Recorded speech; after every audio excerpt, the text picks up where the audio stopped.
how to get dangerously good at articulating your thoughts in 90 days.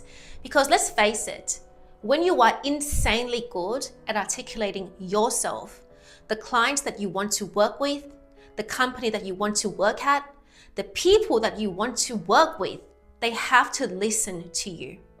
And in this video, if you're looking to get your dream job finally in the next 90 days, you're looking to build that business, the 6 figures or 7-figure business, and have an overall life expansion in 90 days, then this video is absolutely for you. The minute that you get good at expressing yourself and communicating with such clarity, life has to obey you. So let's get started.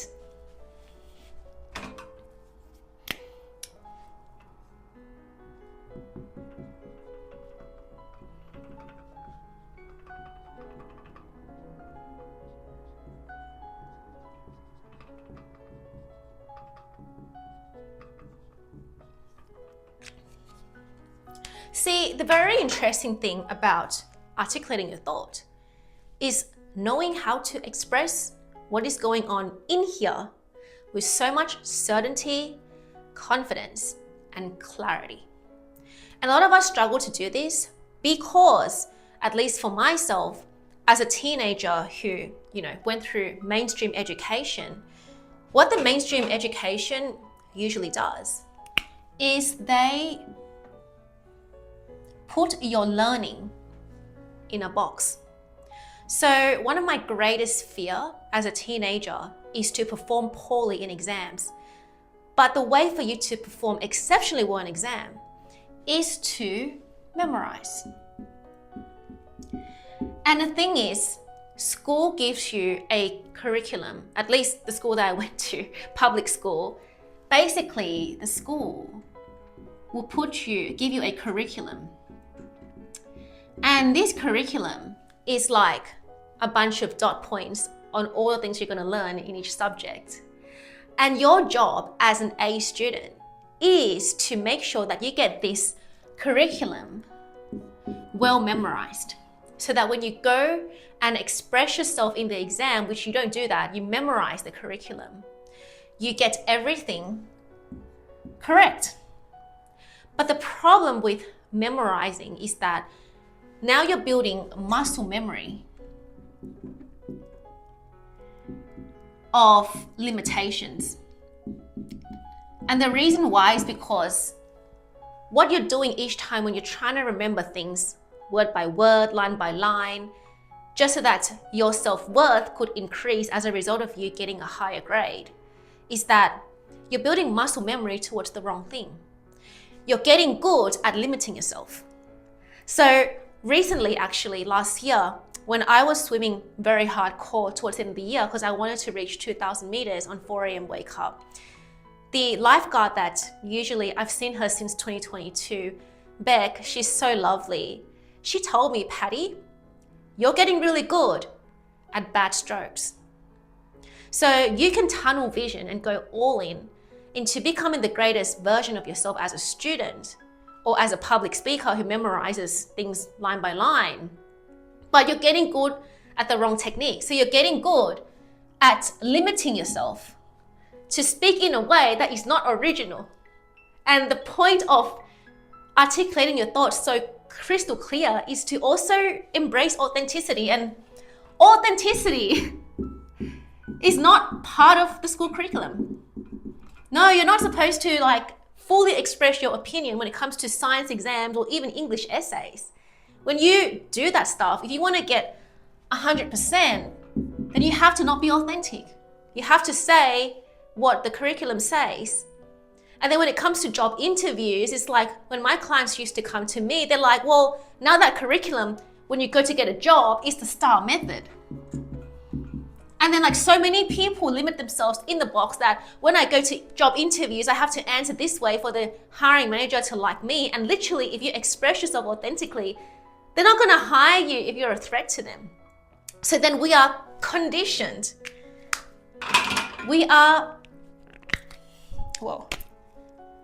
conditioned to limit ourselves in the box So to be very good, to be dangerously good at articulating your thoughts means that you have the courage to get out of the box.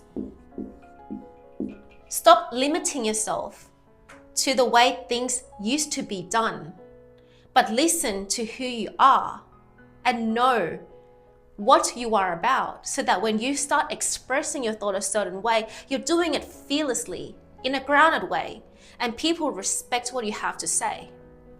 So therefore, please just give yourself permission to think outside the box so that you respect yourself, you respect your own opinion, you respect your own perspective, and therefore, the way life looks at you is the way you look at life. Perception, projection, which I learned from Neuro Knowledge's channel. So therefore, applying to articulating your thoughts, when you respect your thoughts, your opinions, your perception towards something, the outer reality has to match that inner respect you have for yourself. So then I'm going to go into the 4 steps to doing this so crazily well that life has to obey you. So let's get to the first step. I'm really excited.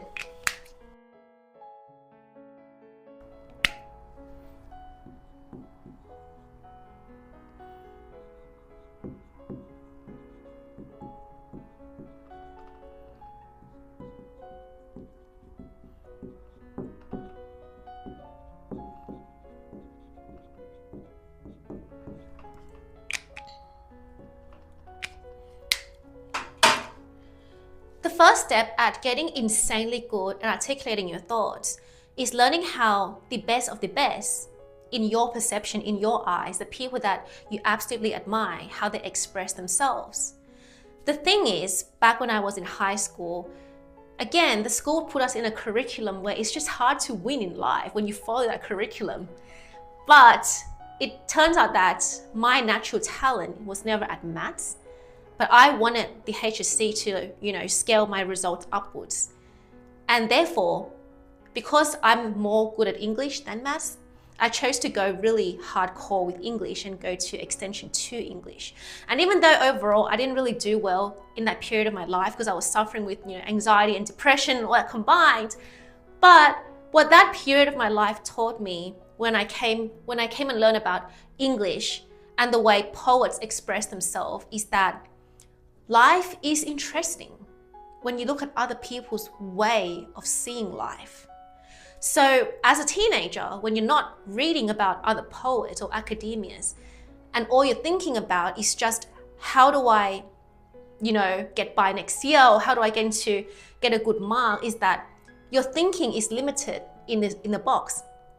But once you stop thinking about, how can I get 80% in a grade or a mark, but instead, you think about how can I learn something that has never once crossed paths with me, but how can I grow myself to learn these things? Suddenly, it's like your vibrational field opens up to receive more knowledge. And this was something that I didn't figure out at the time, but back then, I was really into things like Y.B. Yeats, T.S. Eliot. And at the time, I was a teenager who didn't have a very good outlook towards life and didn't have high self-confidence towards acing an exam.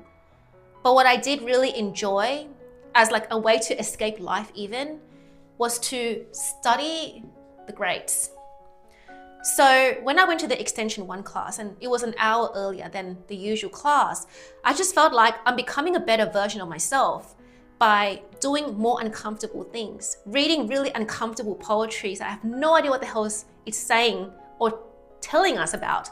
But what happens is that our English teacher for extension 1, he was phenomenal, the head teacher.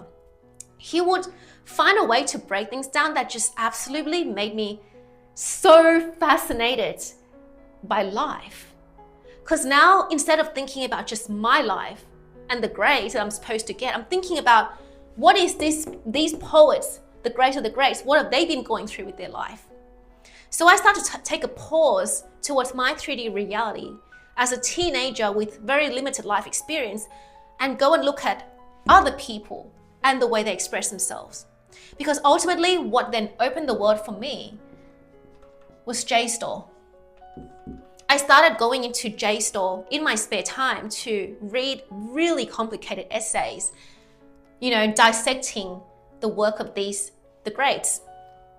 And once I tried to understand, but didn't really understand the essay, I felt like I liked myself more for trying, at least attempting to understand really complex essays from JSTOR. And as a result, because I was not a good student, but I wanted to go to the top university, I would literally take the train to Sydney Uni, go to Fisher Library, and go to like a higher level, I think level 12. I'm not sure if it was level 12, but there was like section 12 I remembered. And it was filled with history books and philosophy books and quantum mechanic books. And I'm like, what is this? But I felt like at the time, these really old books about philosophy, about quantum mechanics, all these like stuff that what the hell am I doing with my life at the time? But the more I dove into that world and just really try to understand what the person right about quantum mechanics is talking about, why they see life that way, suddenly my world just opened. Like my vibrational field was open to receiving something that's much bigger than my current life. And I felt it in every cell of my body that my world was opening and life doesn't have to be mundane and boring. And a lot of people, at least from my school, I think only 10% of the students made it to the top university, like Sydney Uni, or maybe 20%. And the rest, it's like at the time, people were telling us what our destiny was, but I told myself my destiny is at the best university. And by doing that, what I did was I delved myself into the perspective of the greats. Because eventually, what this then led me to was I started to learn about Jim Rohn. I started to learn about Tony Robbins, win friends and influence people. And I wasn't really reading it just for the personal development, but I found it really fascinating how when I read Tony Robbins' book, whether it's like 7 Paths to Financial Freedom and like the Giant Within, I just wondered, what is it about these books that makes my hormones, the dopamine spike, like my endorphins level would shoot through the roof when I read Tony Robbins' work. And I questioned myself, why do I feel this way when I read Tony Robbins' words? But when I read Eckhart Tolle, Power of Now, I feel more like grounded and spiritual and relaxed. Or when I read David R. Hawkins,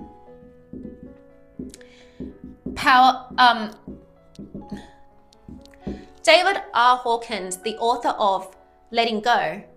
So I was wondering what the difference between all these people were and the way they express themselves, and why do I feel such different feelings based on the author, the way they express themselves, even though the content is really similar.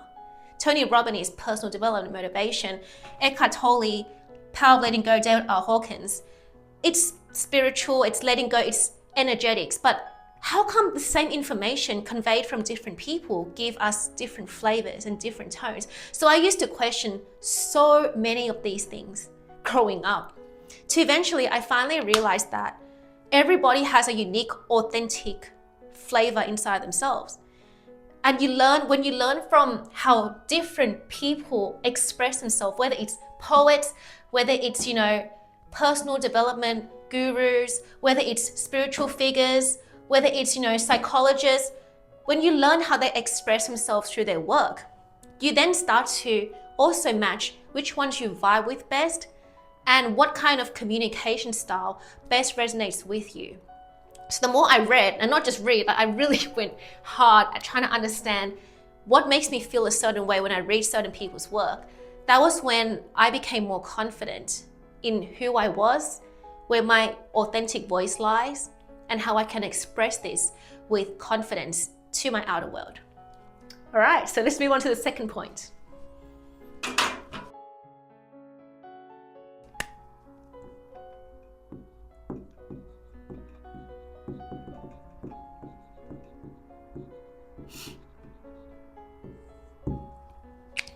Now, I guess this one can also be combined with writing. The interesting thing about articulating your thoughts is that the more you do, the more it gets better. So the more you read, now you have to channel your energy somewhere outwards, because life is not just about living inside your imagination, although you have to rewire your subconscious and everything's an internal game, but in the day, you gotta take physical action. So everything that you've read and understood about Tony Robbins or Dr. David R. Hawkins, it has to be channeled out somewhere for you to get results in your life. And the way for you to really do this, for me at least, is to do public speaking. And if you don't want to do public speaking as a start, then at least writing a blog, writing something, and expressing your thoughts through that will absolutely make you a dangerously well-spoken and a very articulate speaker. So what happens is that when I did public speaking,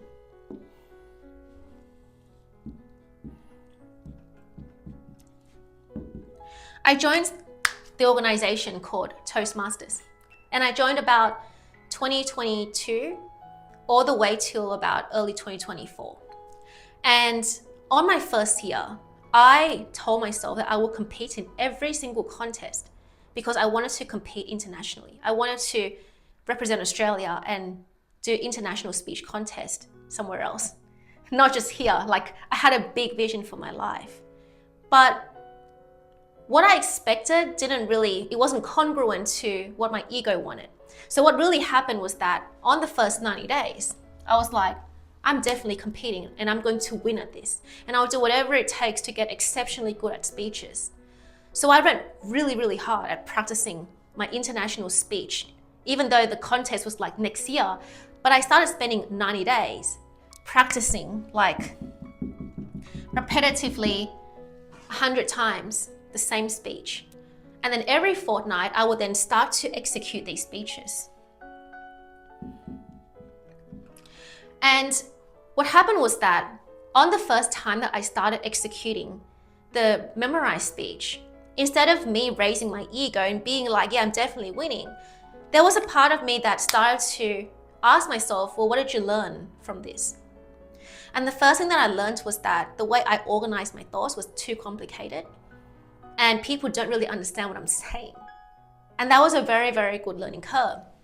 So when you start to do public speaking, instead of you just overcoming your fear of expressing yourself to the crowd, what also happens is that you get to ask yourself, what have I learned? And for 14 days, I practiced the international speech to do a regular Toastmaster speech.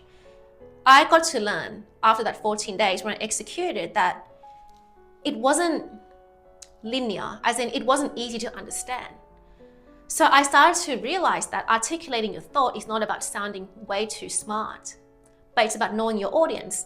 So I learned that one of the most important parts of speaking or articulating your thoughts is that your audience gets it.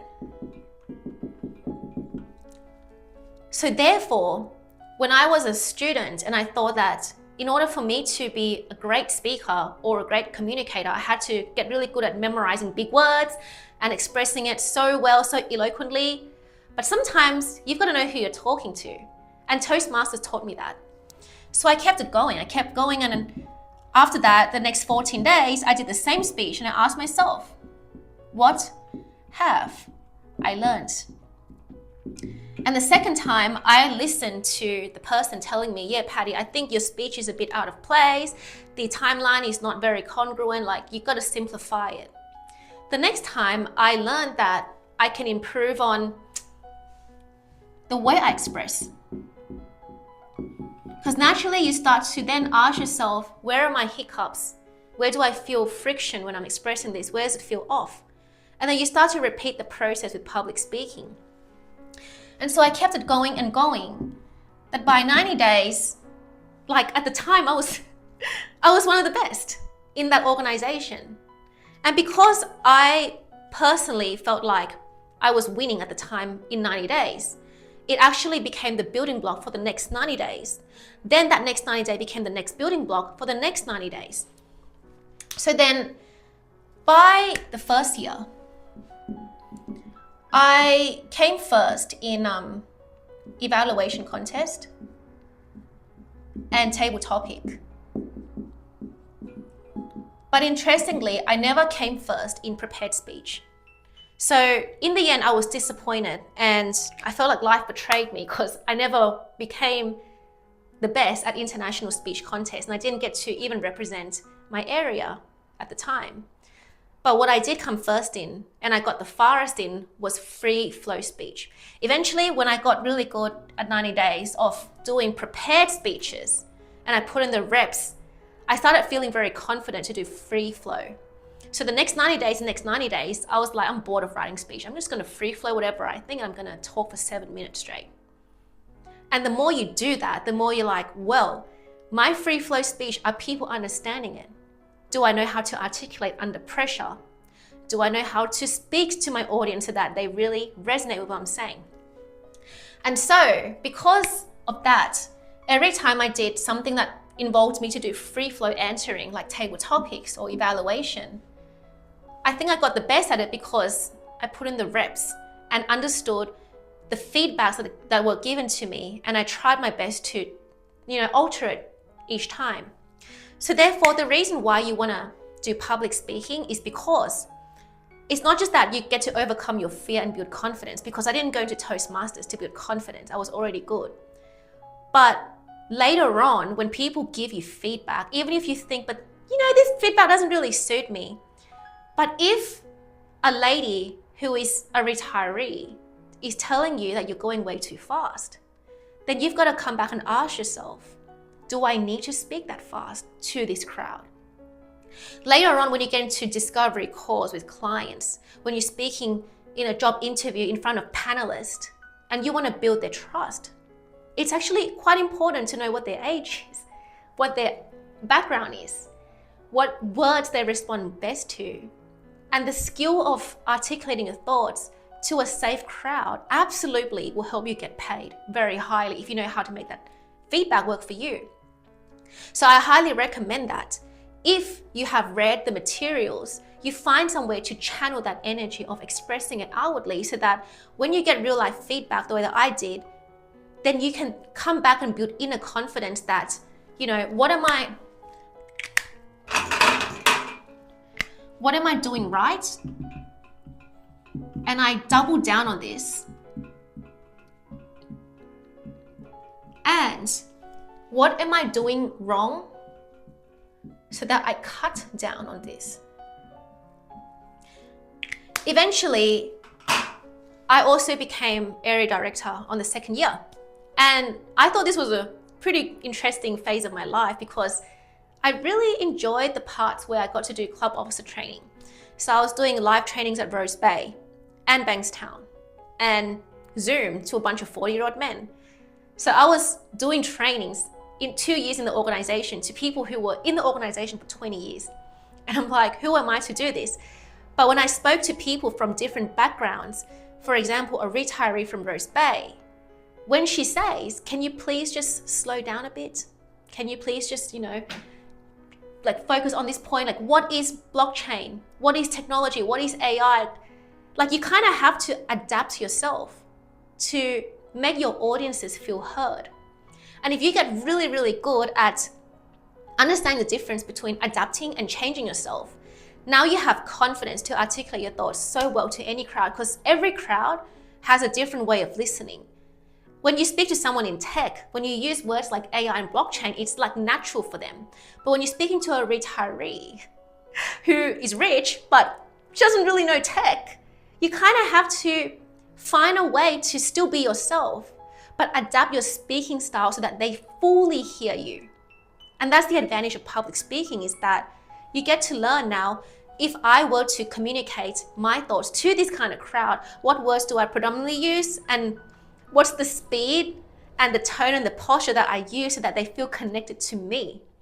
And if I go and do this one-on-one interview, what kind of speaking style do I do so that this hiring manager resonates with me? If I'm on discovery call with this kind of person, what language and what tone and vibe do I use to express my thoughts clearly?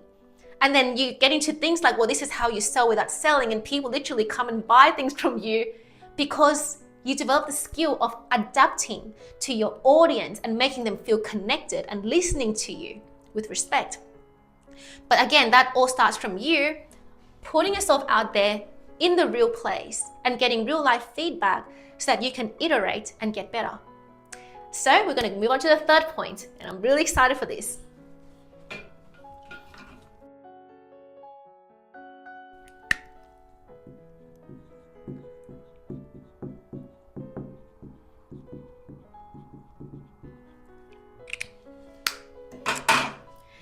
Again, when it comes to getting good at something, you need to have the ability to evaluate your own performance.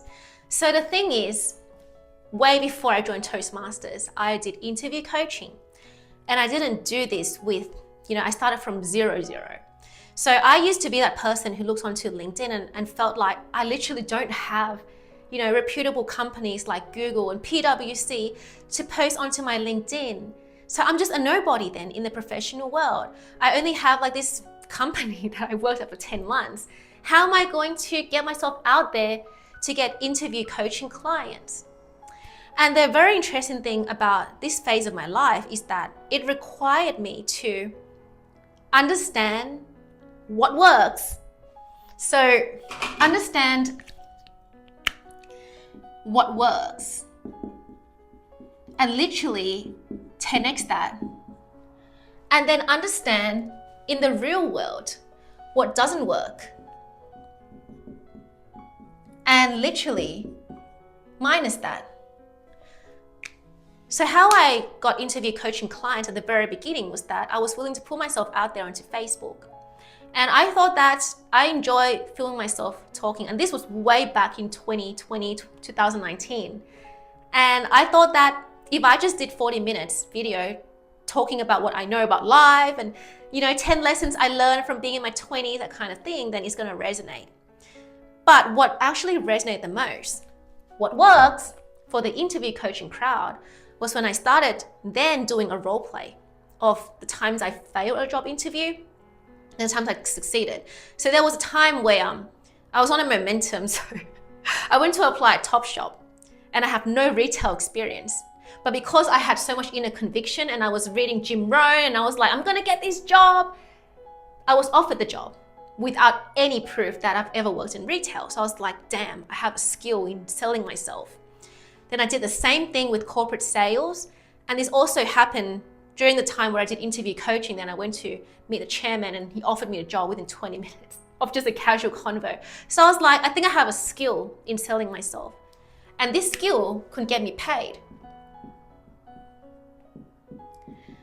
Selling your brand. And what I learned every time about posting content around selling yourself, selling your brand in the job market is that you've got to understand why people would stay and listen to your advice. So if you're going to talk about 10 lessons I learned as a 20-year-old, people don't give a crap about that if they're trying to look for a job as much as you doing a video about, okay, I'm going to role play the manager speaking to me and how I got the job based on this role play, literally the literal conversation of what they asked and what I answered. And then compare this to a failed interview of the time where, I got rejected as well and people were asking me this set of questions. And this was how I responded, and that's why I failed. Once I did that video of the role play, two of my friends reached out and asked me if I could help them get a job, which is, do role play with them at the time. One of my the first person that I helped, she got a job again the next day. So senior design position. And I'm not even sure if the reason she got it was because, we vibrationally manifested this. But what I knew for sure was that I listened to her really well on what she truly wanted. So we met up for coffee and she was already my friend, so we had rapport. But I took my ego out of the way and I focused on what works for her. And she responded well when I encouraged her this way. This is where she got stuck. So we doubled down on that part and we made it work. and we built her inner conviction. But that also comes with being articulate means you got to be very good listening to others. Because as much as you're good at reading from the greats and you're learning from them and you're speaking, but listening now to the people you're communicating with makes you dangerously good at articulating. So then, in a way, I was helping her articulate her thoughts to get the job. But that comes from knowing who you're talking to. So I was like, Celia, you gotta know who you're talking to. What is the person hiring you? What does the perfect day look like at work? So I told her to literally imagine the hiring manager. What goes on in their mind when they're talking to you? So you got to reverse engineer and be like, okay, so what kind of person do they want to work with every day? And what do they want to hear from the person that they're going to hire every day? So I went into this whole psychology of like, this is how a failed candidate responds, because they're not listening to the person they're talking to. They're not researching about the backgrounds of the person they're talking to. And so when my friend got the job and my other friend also reached out for help, I immediately said, can we please film a video testimonial and put it onto LinkedIn? Which my friends agreed. So then I started off on LinkedIn at the time, like desperate as well to get clients, paid clients. So I would do 100 DMs. So I would get 20% response saying that, sorry, Patty, I'm not interested. Or it's nice to keep in touch, but I'm not interested. And I got zero discovery calls. Nobody wanted to get on a call with me to do interview coaching, because who the hell are you, 25-year-old, teaching me how to get a job, when they can just go to 40-year-olds or 30-year-olds in the industry to go and get a job. Basically, what I then started to do on LinkedIn was I posted video testimonials. And even though I also posted those like pretty videos of me speaking for 40 minutes about why getting a coach is better than getting a tutor kind of thing, nobody responded to those videos of just me talking. But when it came to me interviewing the people that got success, and I really articulated my thoughts in those videos and then showed the audience how they articulate their thoughts, that's when I started to have people reach out to me on LinkedIn and saying, I think you're good, what's your price? And at the time, I wasn't that confident, so I charged $250. And when I started doing these paid sessions, I was like, far out. I think I'm onto something, because this is not about just me articulating my thoughts. Now I'm using my articulation skill to help somebody else articulate their thoughts. So then, after my clients, they got good results, like more people started reaching out. But this was not like a fairy tale story. I did also do a lot of outreach, but then it got to a point where like I no longer had to do so much to get people to notice, but the videos testimonials were literally bringing people to me. So then one video testimonial led to another client, and because I was determined, I would try my very best to know who I'm speaking to and literally listen, what do they want? And after we understand what my clients want, I tell my clients, please understand what your hiring manager wants. Literally, what's their age? What's their occupation? What's their favorite word to hear in the job interview? What are their interests? Research them before you go in. Go to their LinkedIn, look at their past experience so that when they ask you, do you have any more questions for me? You go and like ask the specifics. Why did you transition from this company to this role? Like ask them a very specific question. And interestingly, because I went hard at this, my clients were getting offers from EY, PwC, what was the other two? Deloitte and KPMG. So I got clients that had offers from all these 4 companies. One of them within a month, Manisha got it within a day, like literally the next day. So I'm not going to give the credits just to me. It's also that my clients were really confident already and they came to me just to help them reframe the way they answer themselves. But the point of me telling you this is that once this kind of momentum built up, where now people are getting offers, fast offers from reputable firms, I was then offered to do group coaching for a company. So the lady, where like I admired her so much at the time, and I was like trying to be her friend and wanting to have coffee with her and stuff. A year later, when I got results, she reached out to me and said, "Hey, let's work together. You can do group coaching for my company on soft skills and stuff." Now, what I'm trying to tell you is that once you start to get really good at reading, speaking, you've got to be good at knowing what works. What are you doing that's working? And you got to really double down on that. So I got my clients at the time to be like, what's working for you? Double down on that. And what doesn't work? What doesn't work for you? Do you speak too much? Do you speak too less? And you minimize that.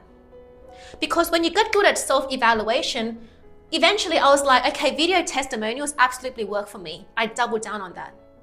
The kind of videos where the language is really simple, everything is simple to understand. There's no like sophisticated language or heavy editing. It's just like two people talking about how this person got the result. That's working. So double down and keep it going. So the thing is, when you are able to focus on your wins over time,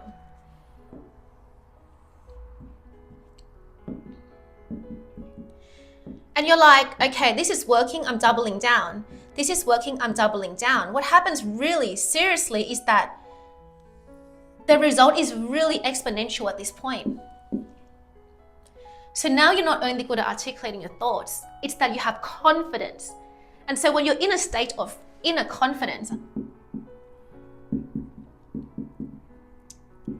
the clarity is expressed through you. So you don't even have to use your mind to memorize things hardcore. But the thing is, the information flows through you. You start to have like, you're so present, you're so engaged.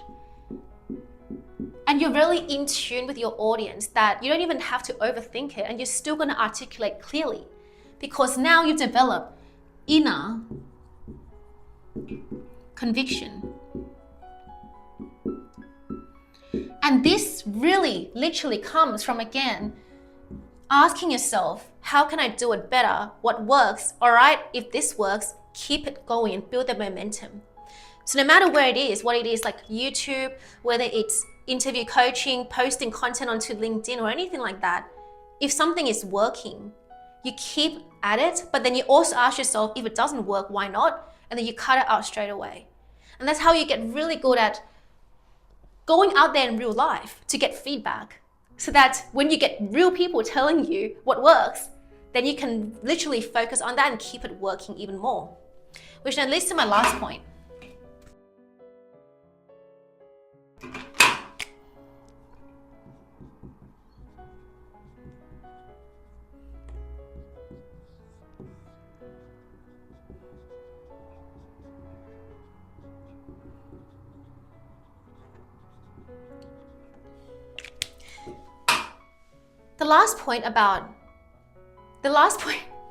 Sorry, I just like zoned out. The last point about articulating your thought is that you've got to treat it like you are developing a product. So I used to be a UX design student, and I really felt fascinated by this concept of, first, you got to identify the customer's need. Then you got to do market research. And then you've got to ideate the product, create the prototype. And then the final process of this is reiteration. But instead of doing this to an actual product, like, you know, one iPhone, there's like iPhone iOS and this version, that version of the iPhone, you've got to treat it as yourself and your ability to articulate your thoughts by iterating the process and getting 1% better every single day. Because the thing is that what happened was, after all this journey, I then built another YouTube channel for 2 years. And guess what I got paid in total on Google Ads? Got paid $477 for 2 years. And guess how many content I put out, at least for long videos? For the long videos, 20 to 30 minutes video, I put out about 200 plus. 20 to 30 minutes video. And I think another 300 of YouTube shorts. Beach clips, makeup tutorials, beauty reels, those are the things I truly wanted to do.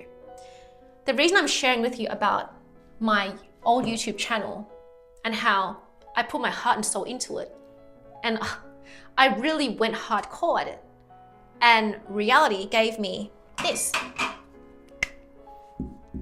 and about 3 grand subscribers in total. So it never blew up, and I thought that it should, but it didn't.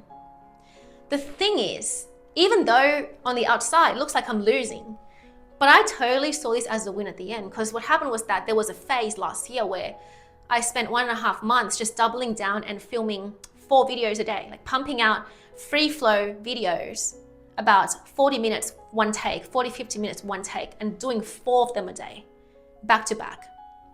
And that taught me so much about inner resilience and how you can take a literal loss as an internal win. And the thing with life is that you will experience a lot of this where you may try so hard to get a result on that year, but it doesn't come on that year. Maybe the input that you've put in 2023, the actual seed that's supposed to be a reward, the tree that's supposed to grow, it might happen in 2027. You never know. But we tend to give up way too soon.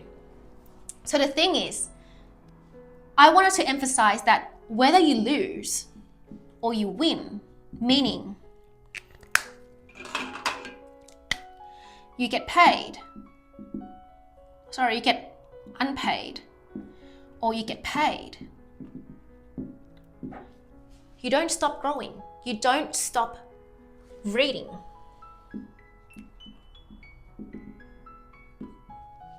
You don't stop putting yourself out there to speak or own your voice.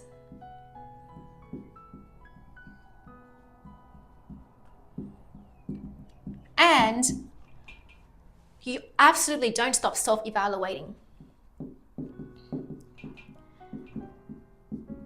See, if you come this far towards the video, I'm assuming that you don't want to be just good. You want to be exceptional. And there's going to be times in your life where you think that you're the shit. But reality proves otherwise. And there were times in my life, many times in my life, way before this, where people were paying me $300 per one session of interview coaching. And I was like, the minute that other people were like, well, these more experienced people than you were charging $250. So it made me feel like, who are you to charge $300? And there's all these weirdness that came up at the time that was like convincing me that I shouldn't do this and I shouldn't be charging people $300 at the time. Even though evidence proved to me that I was winning, but because I had such inner uncertainty, inner conflict, self-doubt, imposter syndrome, lack of self-belief, I let the outer reality take control of me. And I eventually lost it all. But there are going to be times also where you're winning internally, but the 3D is not reflecting. The thing is, whether you get paid for articulating your thoughts well today, or you remain unpaid for the next 2 years, you keep yourself improving. You keep yourself reading, whether you get paid or unpaid. You keep yourself speaking, sharing your voice, whether it's Toastmasters, whether it's YouTube, whether it's finding a way for you to speak your thoughts and really just improve the way you communicate. Whether you get unpaid for the whole year for doing that, or you get paid for doing it, you don't stop and you keep going. And you absolutely, when you find what works and what doesn't work, you've got to come back and ask yourself, what am I getting good at? And what am I not really getting good at? And you want to double down on all your best points, on all your best traits, so that whether you get paid or unpaid, you're the same.